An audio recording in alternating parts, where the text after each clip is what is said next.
Овој викенд започна пролетната полусезона во првата ракометна лига со надпреварите од 15-тото коло. Ракометарите на Текстили Цугуда во Штип пред верната публика запишаа висока победа од 37-30 над Преспотресен.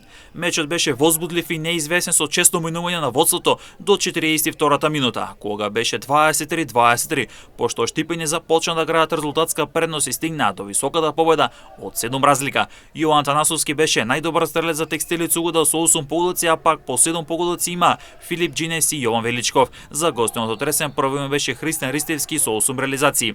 Непоразениот лидер Младосот Богдан си стигна до лесна и убедлива победа над Партизанот Гевгеле со резултат од 39-23, каде Даниел Недонски беше најдобар стрелец со 12 погодици. Мултиесенс победнички отвори годината откако го декласираше шампион со 22-46 на гостински терен, а пак Драчо Јуниор немаше проблеми на домашен терен солдувајќи го Аеродром со резултат од 37-29.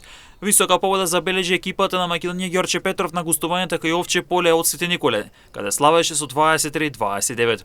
Надпреварот меѓу Кичево и Вардар Неготино беше одложен поради поплавите кои се случија во Кичево, бидејќи спортската сала Христо Озунов беше претворена во пункт каде беа сместени семејствата кои беа погодени од големите поплави предизвикани од обилните врнежи од дожд. Овој надпревар ќе се одигра во друг термин.